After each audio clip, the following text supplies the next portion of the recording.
লোকসভাত কেনেকুৱা বিভিন্ন ঠাইত কিন্তু আমি দেখিবলৈ পোৱা গৈছে কাৰ্যনিৰ্বাহক সভা অনুষ্ঠিত কৰি আছে আৰু আগন্তুক লোকসভা নিৰ্বাচন কেনেদৰে ৰণকৌশল কৰা হৈছে?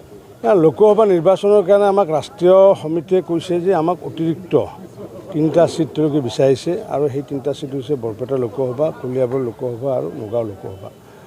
আৰু সেইটোৰ কাৰণে আমি ইতিমধ্যে বুথ সবলীকৰণ প্ৰক্ৰিয়া ইতিমধ্যে আমাৰ ৰাষ্ট্ৰীয় সভাপতি JP নাড্ডা ডাঙৰীয়াৰ নিৰ্দেশত আৰু আমাৰ ৰাজ্যিক সভাপতি ভৱেশ কলিতা ডাঙৰীয়াৰ সহযোগত আমি ইতিমধ্যে সমগ্ৰ অসমতে ইতিমধ্যে বুথ সবলীকৰণৰ প্ৰক্ৰিয়া ইতিমধ্যে আৰম্ভ হৈছে আৰু সমান্তৰালভাৱে আমি এক্সিকিউটিভসমূহ মণ্ডলৰ জিলাৰ এক্সিকিউটিভসমূহো অনুষ্ঠিত হৈ আহিছে।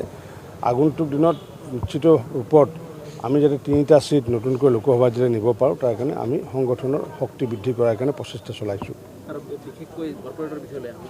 বৰপেটাত এটা অসমত দেখিবলৈ পোৱা গৈছে 8খন পুৰা বিপণীক নতুনকৈ NOC প্ৰদান কৰা হৈছে, কিন্তু বিদ্যানন্দ চৌধুৰীৰ দিনত কালৰ পৰাই কিন্তু এইসমূহ আপোনাৰ অনুজ্ঞাপত্ৰ নিদিম বুলি তেওঁলোকে প্ৰস্তাৱ গ্ৰহণ কৰিছিল। কিন্তু এতিয়া দিলীপ চাহাৰ কাৰ্যকাল গ'ল, সবিতা দেৱনাথৰ কাৰ্যকাল গ'ল, এতিয়া কেনেদৰে তেওঁলোকে NOCখন পালে?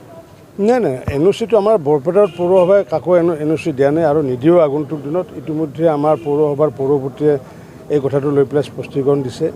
আমাৰ এই ক্ষেত্ৰত বৰ্ডৰ যিসমূহ ৱাৰ্ড কমিশ্যনাৰসমূহৰো এটা সিদ্ধান্ত যে আগন্তুক দিনত বৰপেটা ৱাৰ্ডত নতুনকৈ কোনো ধৰণৰ আমি ৱাইনৰ লাইচেঞ্চ দিয়া নহ'ব।